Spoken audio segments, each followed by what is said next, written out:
Je vous salue, chers frères et sœurs en Christ. Dans Jacques, il est écrit, Élie était un homme tout à fait comme nous. Il a beaucoup prié pour que la pluie ne tombe pas. Et la pluie n'est pas tombée sur la terre pendant 3 ans et demi. Puis il a prié encore une fois, et le ciel a donné de la pluie. La terre a produit ses récoltes. J'aime beaucoup cette parole de Jacques qui réaffirme implicitement à mes yeux 2 points essentiels pour notre foi. Le premier point est que les récits bibliques ne sont pas des fables, des histoires fabriquées de toutes pièces pour communiquer un message, une leçon de vie. Il s'agit au contraire de faits historiques, même si la Bible n'a pas pour vocation d'être un livre d'histoire. Élie a bien existé. Il était un homme comme vous et moi, ce qui me conduit au deuxième point essentiel contenu dans ce verset. Les héros de la foi des récits bibliques sont des gens comme vous et moi.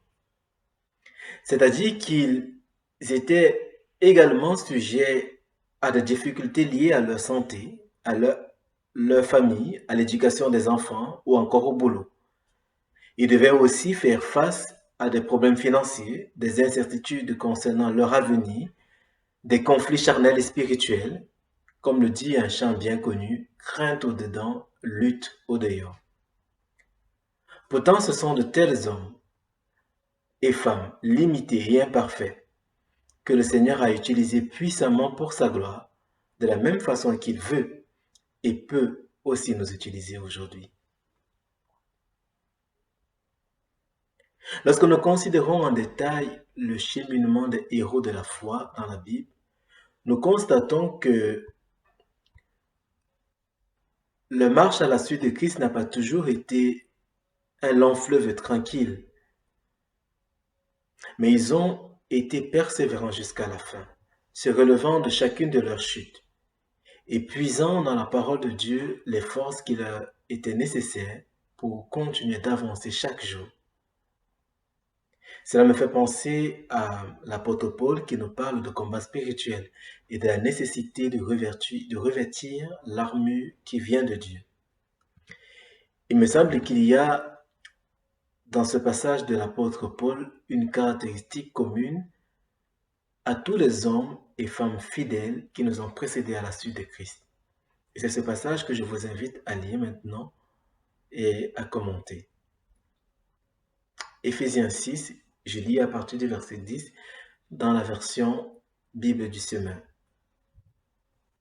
Pour conclure, peut-être un mot d'explication, juste pour dire qu'à partir de ce verset 10, l'apôtre Paul entame la conclusion de toute sa lettre aux Éphésiens. Il donne ici la synthèse de tout ce qu'il a dit précédemment, le cœur de son message, l'essentiel de ce qu'il voulait dire. Pour conclure, puisez votre force dans le Seigneur et dans sa grande puissance. Revêtez-vous de l'amour de Dieu afin de pouvoir tenir ferme contre toutes les ruses du diable. Car nous n'avons pas à lutter contre des êtres de chair et de sang, mais contre les puissances, contre les autorités, contre les pouvoirs de ce monde des ténèbres et contre les esprits du mal dans le monde céleste. C'est pourquoi endossez l'armure de Dieu, l'armure que Dieu donne afin de pouvoir résister aux mauvais jours et tenir jusqu'au bout après avoir fait tout ce qui était possible. Tenez donc ferme, ayez autour de la taille la vérité pour ceinture, et revêtez-vous de la droiture en guise de cuirasse. Ayez pour chaussure à vos pieds la disponibilité à servir l'évangile de la paix. En toutes circonstances, saisissez-vous de la foi comme d'un bouclier avec lequel vous pourrez atteindre toutes les flèches enflammées du diable. Prenez le salut pour casque et l'épée de l'esprit, c'est-à-dire la parole de Dieu. En toutes circonstances, faites toutes sortes de prières et de requêtes sous la conduite de l'esprit. Faites-le avec vigilance et constance et intercédez pour tous les membres du peuple saint, en particulier pour moi l'apôtre Paul. Demandez à Dieu de me donner, quand je parle, les mots que je dois dire pour annoncer avec assurance le secret que révèle l'Évangile. C'est de cet Évangile que je suis l'ambassadeur, un ambassadeur enchaîné. Priez donc que j'annonce avec assurance comme je dois en parler. Et ces versets 19 montrent simplement que l'apôtre Paul était vraisemblablement en prison au moment où il écrit cette lettre. Et avant d'aller plus en détail dans chacune des composantes de l'armure, simplement quelques mots par rapport aux versets 10 et 13. Premièrement, puisez votre force dans le Seigneur et dans sa grande puissance, verset 10. Cela nous rappelle que nous avons besoin d'une force extérieure, en l'occurrence ici, celle du Seigneur, pour persévérer, pour mener à bout le combat contre l'ennemi et pour remporter la victoire finale. Ensuite, verset 12, nous avons à lutter contre les puissances, contre les autorités, contre les pouvoirs de ce monde des ténèbres et contre les esprits du mal dans le monde céleste.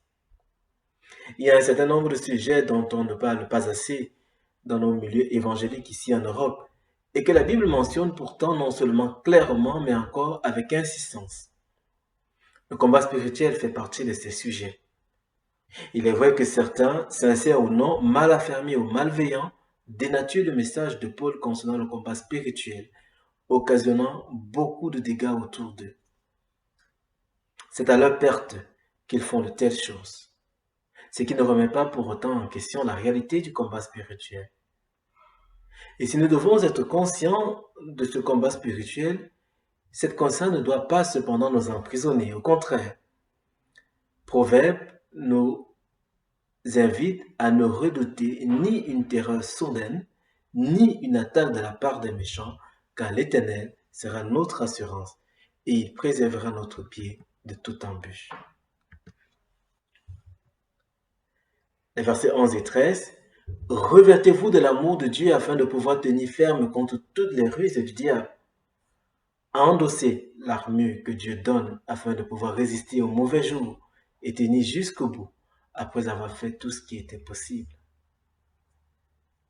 Dans d'autres traductions, il est question de revêtir toutes les armes de Dieu.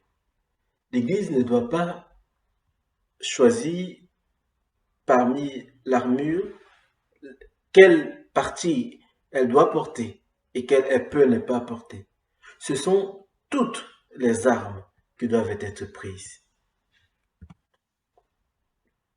Et particulièrement au lendemain des grandes victoires, de grands pas de foi, ceux après lesquels on a justement tendance à baisser la garde.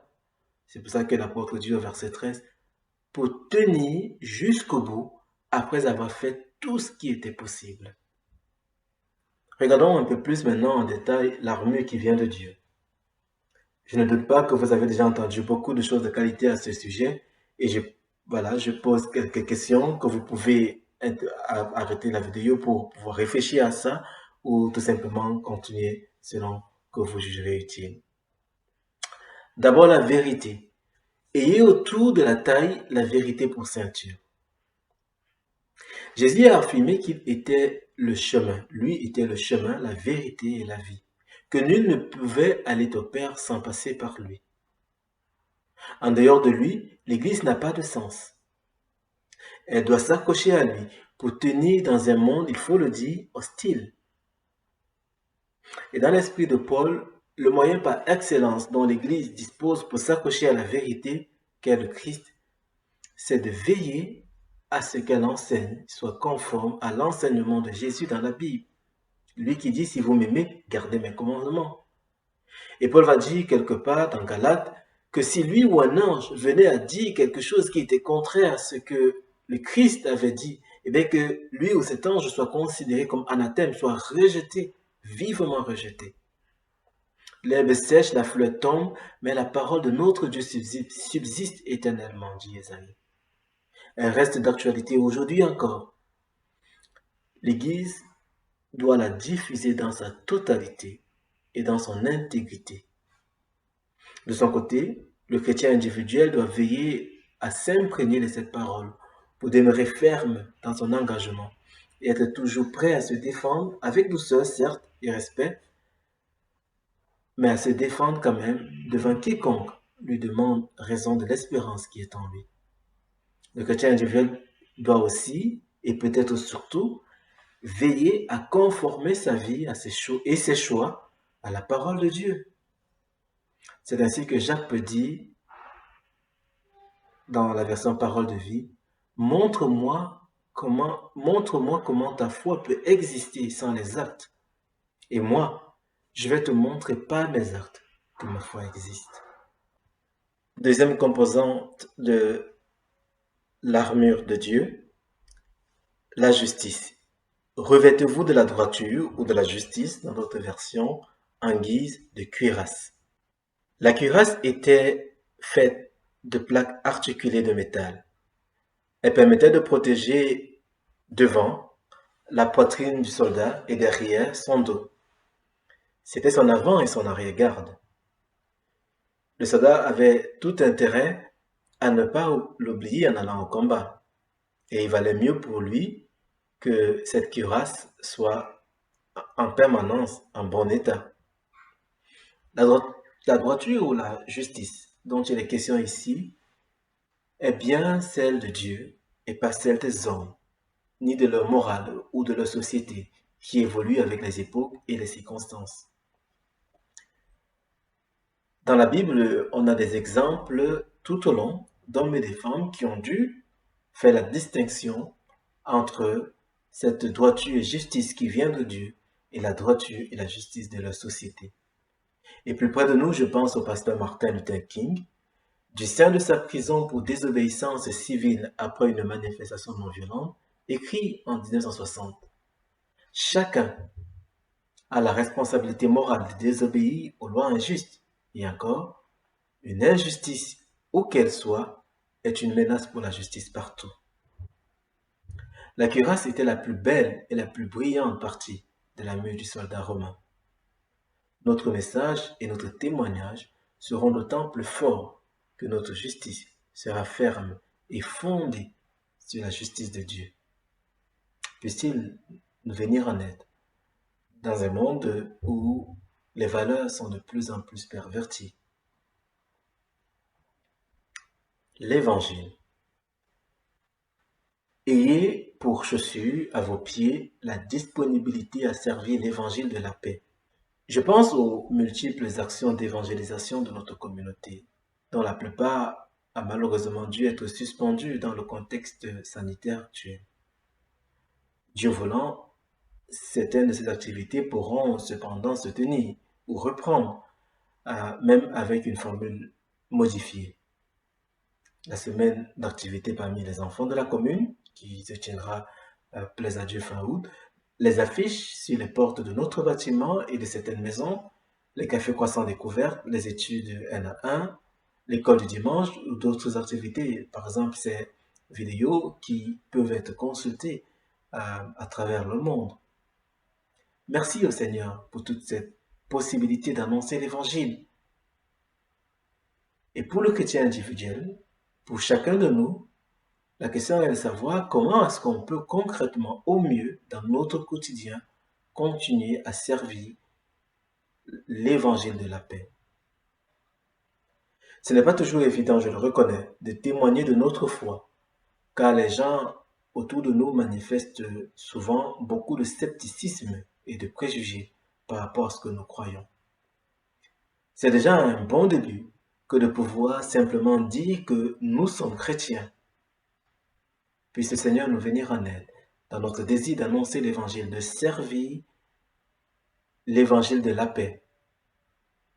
Mais soyons rassurés qu'il travaille encore aujourd'hui et que si nous lui demandons, il nous donnera les moyens de pouvoir communiquer cela, les nouvelles méthodes d'ingéniosité et tout ce qu'il faut pour pouvoir communiquer. Des hommes et des femmes ici même en Europe continuent encore aujourd'hui à être convaincus de péché, de justice et de jugement, à se tourner vers Dieu par Jésus-Christ dans la repentance et à se relever triomphant pour avancer par le Saint-Esprit à la suite de Christ.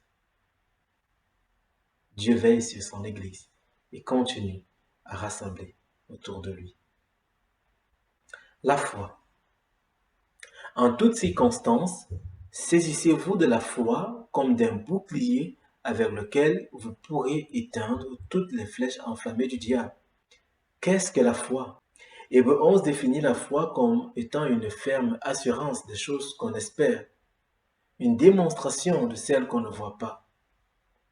Pour l'avoir possédée, les anciens ont obtenu un témoignage favorable. Sans la foi, il est impossible de plaire à Dieu, dit Hébreu 11 et 6. Sans la foi, on ne sait rien recevoir de Dieu, qui veut que nous le fassions pleinement confiance. Je pense que l'ennemi s'attaque principalement à notre foi par toute espèce de suggestion mensongère et d'accusation calomnieuse, parce qu'il connaît précisément l'importance de notre foi pour notre victoire. Gardons la foi et prenons-la toujours avec nous pour nous protéger de tous les mensonges de l'ennemi, tout comme le bouclier protégeait le soldat romain contre les attaques de ses adversaires. Et si nous n'avons pas ou plus de foi, n'ayons pas peur de l'exprimer à Dieu, qui nous la ravivera par sa grâce. Le salut. Prenez le salut pour casque. L'Église doit veiller à ce que ses membres soient clairs sur la notion de salut. C'est le cœur de notre union avec le Christ et quelque chose qu'il nous faut tenir fermement. Sans casque, notre tête reste exposée à un projectile ou à un accident qui peut nous être fatal. Pensez aux motards, à ceux qui font du vélo. Au début de sa lettre, l'apôtre Paul nous rappelle les éléments essentiels liés à notre salut. Nous qui étions morts à nos offenses, Dieu nous a rendus à la vie avec Christ. C'est par grâce que nous sommes sauvés.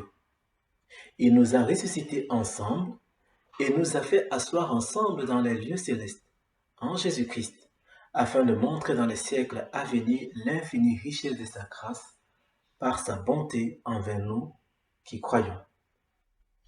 Car c'est par la grâce que nous sommes sauvés, et cela ne dépend pas de nous, d'aucune œuvre, afin que personne ne puisse se glorifier, mais de Christ seul. Le travail est déjà accompli. Le salut est acquis. Nous sommes en sécurité. Sachons-le et vivons en conséquence. La parole. Prenez l'épée de l'esprit, c'est-à-dire la parole de Dieu. Nous ne reviendrons jamais assez, durant toute notre vie terrestre, sur l'importance de connaître la parole de Dieu, de la méditer jour et nuit et de l'utiliser dans notre quotidien.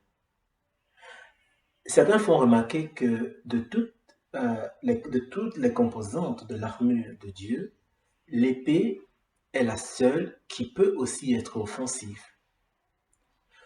Toutes les autres composantes de cette armure servaient principalement à nous défendre et à nous maintenir en sécurité dans notre position d'enfant de Dieu, sauvés par la grâce seule et par la puissance de Dieu à l'œuvre dans notre communauté, en chacun de nous.